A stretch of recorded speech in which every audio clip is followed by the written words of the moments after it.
He called me basic stupid wife, so I showed him how smart I really am. The embossed invitation felt heavy in my hands. Weighty cardstock befitting Davis's ascension to partner at Henderson, Wyatt and Bell, Boston's most prestigious financial advisory firm. You and Mrs. Davis Harrington are cordially invited to celebrate, as if I didn't have a first name. As if Mrs. Davis Harrington was my entire identity. I ran my finger over the raised lettering, remembering the conversation I'd overheard 6 months ago, the catalyst that had set everything in motion. Julie, she's comfortable, my husband had said with that particular chuckle he reserved for dismissing things he found beneath him. I had frozen in the hallway outside his home office, grocery bags still in hand, listening as he continued his phone conversation. Basic is the right word, not ambitious like us. But she keeps the house running, supports my career.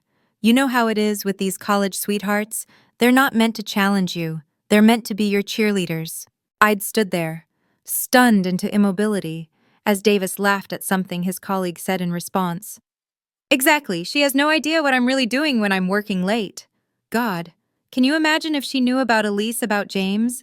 The grocery bags had slipped from my nerveless fingers then, cans rolling across the hardwood floor.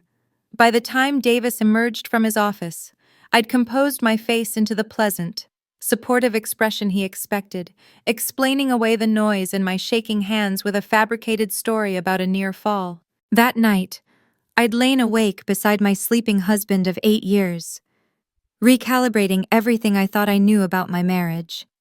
Davis's mysterious late nights, the unexplained charges on credit card statements that disappeared before I could question them, the growing emotional distance that I'd attributed to his career pressure. And who were Elise and James? It took me exactly 1 week of careful investigation to discover that Elise Conway was a 28-year-old associate at a rival firm with whom Davis had been having an affair for nearly 2 years. James was their 14-month-old son. I had a husband with a secret family, a husband who thought I was too basic, too stupid to ever figure it out. What Davis had forgotten, or perhaps had never truly understood, was that I hadn't always been Mrs. Davis Harrington. Once, I had been Julie Chen, double major in economics and computer science, who had graduated summa cum laude from MIT the same year he'd barely managed cum laude from the business school. The woman who had turned down a promising position at a tech startup to support his fledgling career because he'd convinced me we were building something together. Over the years, I'd allowed myself to become smaller, dimmer, less ambitious, all to avoid outshining Davis's fragile ego. I'd packed away my coding projects and economic analyses, focusing instead on being the perfect corporate wife. I maintained our immaculate Beacon Hill townhouse, hosted dinner parties for his colleagues, and never questioned his increasingly frequent absences. How ironic that in trying to support his success, I had inadvertently enabled his betrayal. For 6 months following my discovery, I had smiled and nodded and played my role perfectly while methodically gathering evidence, bank records showing regular transfers to an account I wasn't supposed to know existed, location data from the family plan he'd carelessly kept me on, email exchanges I'd accessed through passwords he'd never bothered to change because he couldn't imagine his basic wife having the technical skill to find them. And now the invitation to his partnership celebration sat before me, the culmination of a career I had helped build, the perfect stage for the culmination of my own secret project. My phone buzzed with a text from Davis. Make sure you wear the blue Armani. Photographer from Boston Magazine will be there. I texted back a cheerful, can't wait, so proud of you, before returning to my laptop where the real work was happening. By midnight, everything was in place. In exactly 24 hours. At precisely 8:45 p.m. during Davis's acceptance speech at the partnership dinner, multiple emails would automatically deploy to a carefully curated list of recipients, the managing partners at Henderson. Wyatt and Bell, Davis's parents and sister, my parents, and select colleagues who had been in our social circle for years. Each email would contain irrefutable documentation of Davis's double life, financial records, photographs, the birth certificate listing him as James's father, and transcripts of messages where he mocked his employers, colleagues, and me. Most damning was the evidence that he had diverted client funds to support his second household, the kind of financial impropriety that destroyed careers and sometimes resulted in criminal charges. As I finally closed my laptop and prepared for bed, I felt an unexpected lightness. Tomorrow would bring chaos and pain. Yes, but it would also bring truth. And after 8 years of living with lies, truth felt like oxygen to a drowning woman. The following evening, I stood before the full-length mirror in our bedroom, assessing my reflection. The blue Armani dress Davis had specified fit perfectly, highlighting the results of the personal training sessions I'd secretly begun 6 months ago. My black hair, usually pulled back in a practical ponytail, had been cut and styled into a sophisticated bob that framed my face. The overall effect was polished, confident, a woman coming into her power rather than fading into the background. "Julie Carr's here in 20 minutes, Davis called up the stairs. "Are you almost ready?" "Just finishing my makeup," I replied, adding a final touch of red lipstick, a shade Davis had always said was too bold for me. Tonight was about bold moves. When I descended the stairs, Davis did a double take, his expression flickering between appreciation and unease. "You look different," he said, adjusting his tie. "Good different or bad different?" I asked with a smile that didn't quite reach my eyes. "Just different," he frowned slightly. "The hair is very modern. And is that a new dress?" "No, I've had it for ages. You probably just haven't noticed." This was true. The dress had hung in my closet with the tag still on since last Christmas when he'd bought it for me to wear to his company party. Then decided at the last minute that a black sheath would be more appropriate. "Well, you look nice," he said, already checking his watch. "We should get going. Jeff wants us to meet him and Sarah for drinks before the main event." Jeff Henderson was the founding partner who had taken a special interest in Davis's career, mentoring him from associate to his new partnership position. Sarah, Jeff's wife, had made similar overtures of friendship to me over the years. But Davis had subtly discouraged the relationship, claiming she was gossipy and unstable. In retrospect, he had probably feared that Sarah might notice discrepancies in his carefully constructed image. In the car, Davis rehearsed his acceptance speech, barely glancing in my direction. "I've worked so hard for this moment," he said, more to himself than to me. "Everything we've built has led to this." I thought about challenging that "we," about pointing out that while he had been building his career and his secret second family, I had been building nothing but an elaborate shrine to his ambition in the form of our perfect home and my diminished selfhood. But there would be time for truths later. For now, I simply smiled and squeezed his hand. "Tonight is your night," I said. "Everything you deserve is coming to you." He mistook my meaning entirely, beaming with self-satisfaction. Finally, right? They could have offered the partnership 2 years ago, but better late than never. The event was being held at the Liberty Hotel, its historic architecture providing a suitably impressive backdrop for the firm's celebration. As we entered the pre-function area where drinks were being served, Davis immediately began scanning the crowd for important faces, his hand at the small of my back guiding me more like a prop than a partner. "Davis Julie," Jeff Henderson approached, martini in hand, his imposing height and silver hair making him easy to spot in the crowd. The guests of honor arrive. Davis stepped forward to shake his mentor's hand, subtly angling his body to edge me slightly behind him. "Jeff, great to see you. Everything looks amazing."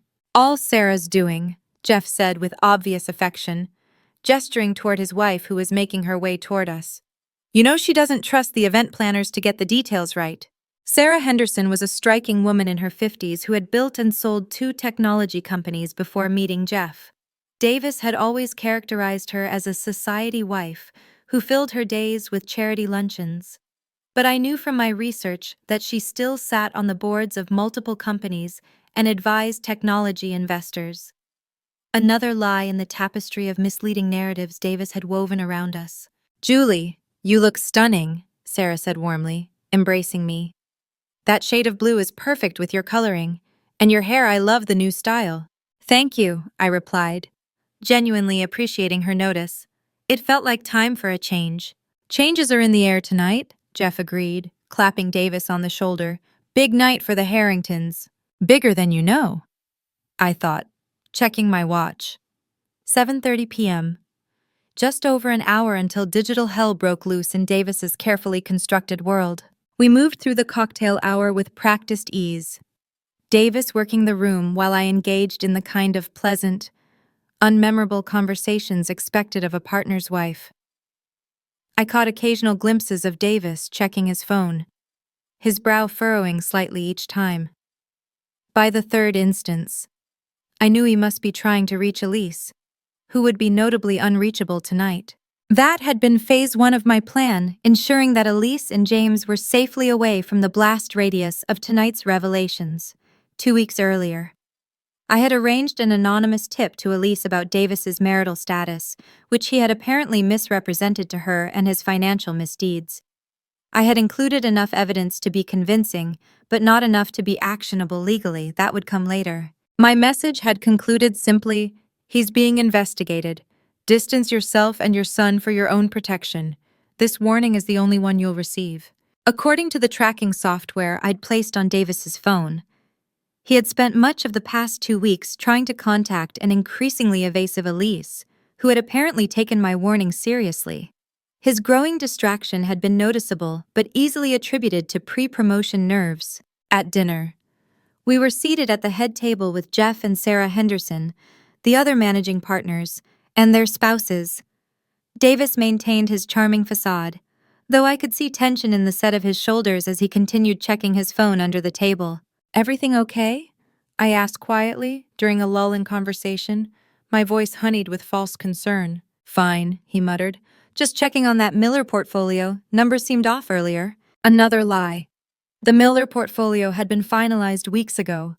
I knew because I had reviewed the documents when accessing Davis's work email. At 8:30, the dessert plates were cleared, and Jeff Henderson rose to begin the evening's formal program.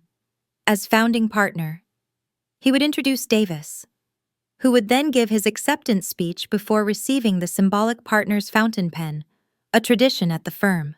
"Before I introduce our newest partner," Jeff began, "I want to acknowledge all of you who make our success possible, our clients, our colleagues, and especially our families." He raised his glass towards Sarah. "Without your support and sacrifice, none of us would be where we are today." I felt Davis shift beside me, his knee bouncing slightly with impatience or nerves. He leaned over to whisper, "I'm going to step out quickly before my speech, bathroom." But I knew better. He was making one last attempt to reach Elise before his moment in the spotlight. I simply nodded, checking my watch again, 8:38 p.m. While Davis was gone, servers refreshed everyone's champagne in preparation for the toast that would follow his speech.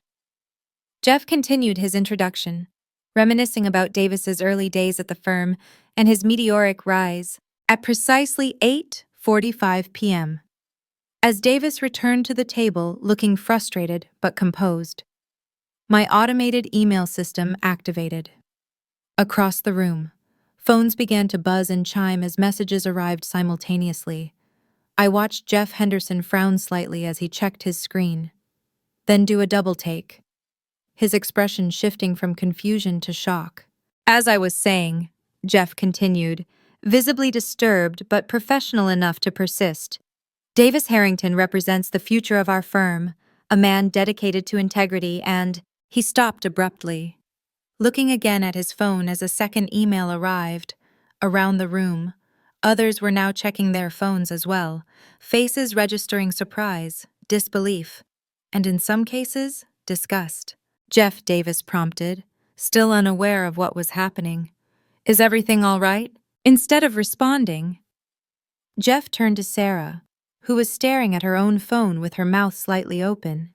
She showed him the screen, and his face hardened. "Davis," Jeff said, his voice now cold, "I think we need to step outside for a moment." Davis glanced at me, confusion evident.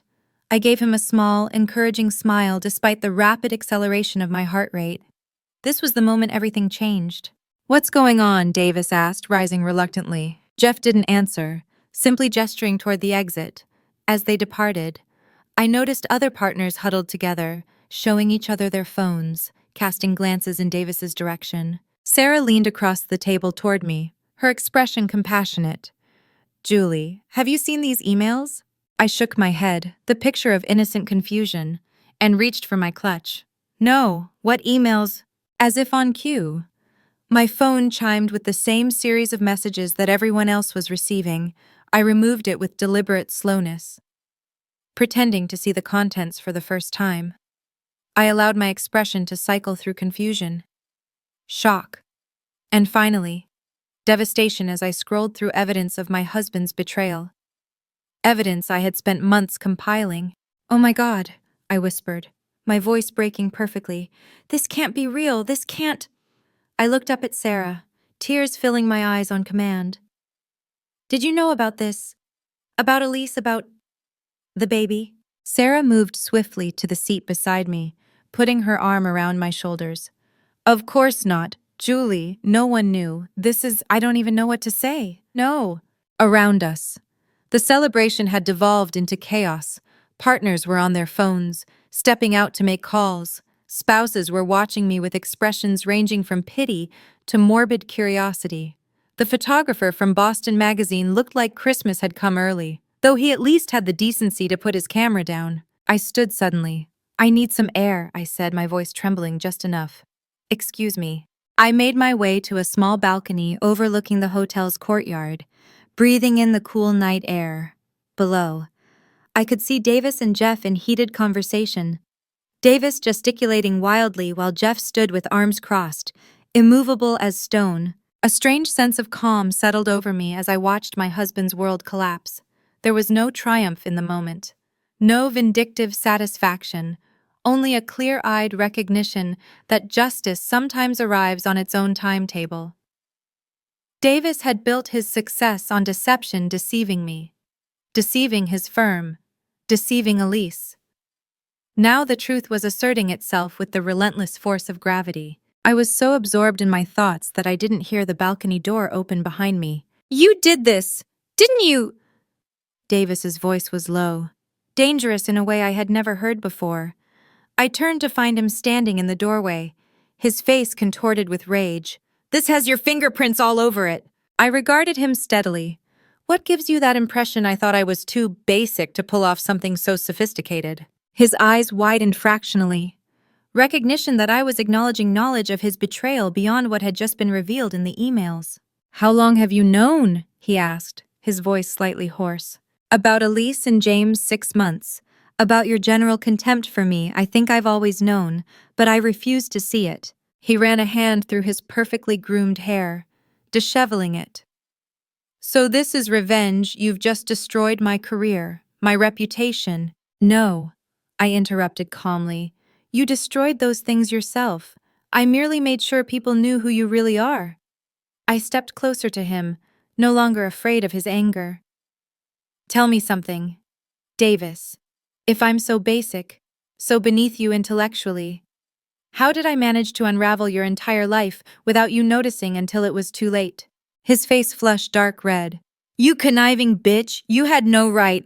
I had every right. I cut him off again. I was your wife. I supported your career, managed your home, put my own ambitions aside to help you pursue yours. And how did you repay that loyalty by starting a second family and mocking me to your colleagues?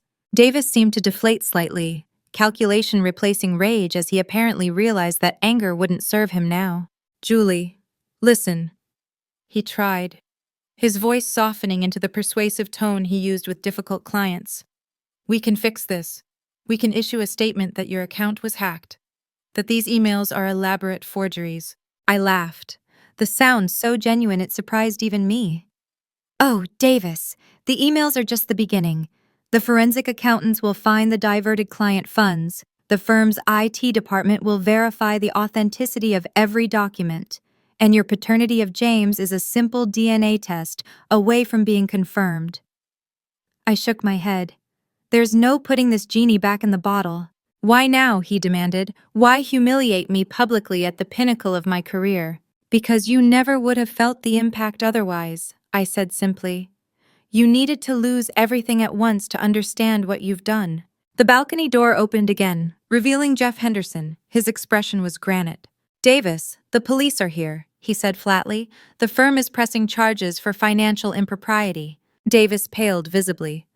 Jeff, come on, this is clearly a misunderstanding. Save it for your lawyer. Jeff cut him off.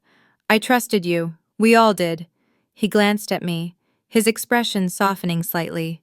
Julie, a car is waiting whenever you're ready. Sarah will accompany you home if you'd like. Thank you, Jeff, but I can manage, I replied with quiet dignity. After they left, I remained on the balcony for several minutes, watching the stars emerge in the darkening sky. 8 years of my life had just imploded in spectacular fashion, yet I felt strangely at peace. For the first time since I had sacrificed my own ambitions for Davis's, I was fully, authentically myself. The following weeks unfolded with the methodical precision of a well-designed algorithm. Davis was arrested, charged with embezzlement and fraud. The firm's investigation uncovered even more financial misdeeds than I had documented. He was released on bail pending trial but barred from accessing any company systems or contacting clients. I filed for divorce immediately, using the considerable evidence of his infidelity and criminal behavior to secure a favorable settlement. The Beacon Hill townhouse, which I had selected and decorated while Davis took credit for its investment potential, was mine. Half of our joint assets were frozen due to the criminal investigation, but I had quietly set aside funds of my own in anticipation of this day. 2 weeks after the partnership dinner debacle, I received an unexpected call from Jeff Henderson. Julie, I hope I'm not overstepping, he began, his voice warm but cautious. Sarah and I have been concerned about you. I appreciate that, Jeff, but I'm doing surprisingly well, I assured him. I'm glad to hear it. The reason I'm calling, well, it's a bit delicate. In the process of investigating Davis's activities, our tech team uncovered something interesting. My heart rate picked up slightly.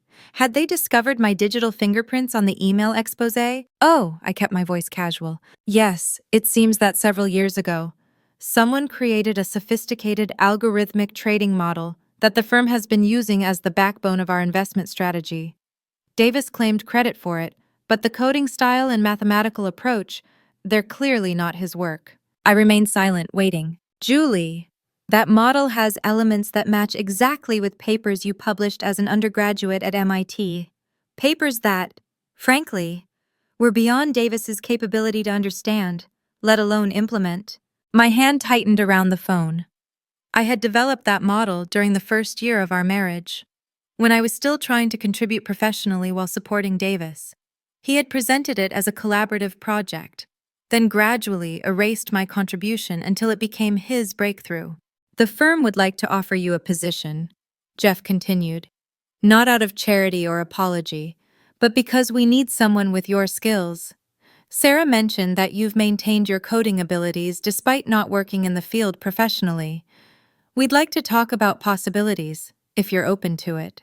3 days later, I sat in Jeff's office at Henderson, Wyatt and Bell, discussing terms of my employment as the firm's new director of quantitative strategy, a position created specifically for me after I demonstrated my capabilities in a series of technical interviews that left their current team both impressed and slightly intimidated. There's one more thing, Jeff said as our meeting concluded. We've been contacted by Elise Conway's attorney. She's cooperating with the prosecution in exchange for immunity regarding any knowledge of the embezzlement. She claims Davis misled her about his marital status initially, telling her he was divorced. I nodded, unsurprised. That sounds like Davis. She'd like to meet with you. No lawyers, no drama, just a conversation. Sarah has offered to host at our home, neutral territory for both of you. I considered the request. What would be the purpose? Closure. Perhaps understanding. I don't know, Jeff admitted. But Sarah thinks it might be helpful for both of you. The child is innocent in all this, and you'll both be dealing with Davis through the legal system for quite some time. I agreed to think about it, though the idea of meeting the woman who had unwittingly shared my husband was still difficult to contemplate. Yet as days passed, and I settled into my new role at the firm, I found myself increasingly curious about Elise and James. In some ways, she had been as deceived as I had been. When I finally met Elise at the Hendersons' home a month later, she was not the predatory other woman I had imagined, but a thoughtful young professional who appeared genuinely horrified at having been an instrument of my pain. James, now 16 months old, was a cheerful toddler who shared Davis's chin but, thankfully, little else of his appearance or personality. "I didn't know about you until that anonymous warning," Elise said as we sat in the Hendersons' sunroom, James playing with blocks at our feet. "Davis told me he was divorced, that his ex-wife had moved back to California. By the time I began to suspect he was lying, I was already pregnant." "I believe you," I said, and found that I did. Davis's primary talent was manipulation. We were both victims of it, in different ways. "But you're the one who stopped him," she said, studying me with new respect. "That took incredible courage." I shrugged slightly. It took self-preservation, and perhaps a rediscovery of who I was before I became Mrs. Davis Harrington. We talked for nearly 2 hours, forming an unlikely alliance born of shared experience and mutual respect. By the time we parted, we had agreed to maintain contact, not as friends exactly, but as co-witnesses to a chapter of our lives that had nearly destroyed us both, 6 months after the partnership dinner that had changed everything. I stood in the doorway of my home office in the Beacon Hill townhouse, surveying the space I had reclaimed. Gone were the generic decorative items Davis had insisted upon. Now the walls held my MIT diploma, framed articles I had published in economics and computer science journals, and a whiteboard covered in code for a new project I was developing. My phone chimed with the text from Sarah Henderson, inviting me to dinner with her and Jeff to celebrate my first successful quarter leading the firm's quantitative strategy team. My work had already increased client portfolio performance by a significant margin, earning me both professional respect and a substantial bonus. As I typed my acceptance, I caught sight of my reflection in the window, hair still in the bob I'd adopted for the partnership dinner, expression confident, posture straight. I barely resembled the woman who had shrunk herself to accommodate Davis's fragile ego. Davis's trial was scheduled to begin next month. He had attempted to contact me multiple times through friends and family, alternating between threats and pleas for reconciliation. I had responded through my attorney with a single message: "You underestimated me once. Don't make that mistake again." Tonight, though, I wouldn't think about Davis or the past. Tonight I would celebrate the present, the reclamation of my intelligence, my ambition, my selfhood. The woman Davis had dismissed as basic had proven herself extraordinary, not through vengeance, but through resilience and a refusal to remain diminished. As I closed my laptop and prepared to meet the Hendersons, I remembered something my grandmother had told me when I was young: never make yourself small for someone who lacks the courage to stand beside your greatness. It had taken me 8 years and a painful awakening to understand the wisdom of those words, but now that I did, I would never forget them again.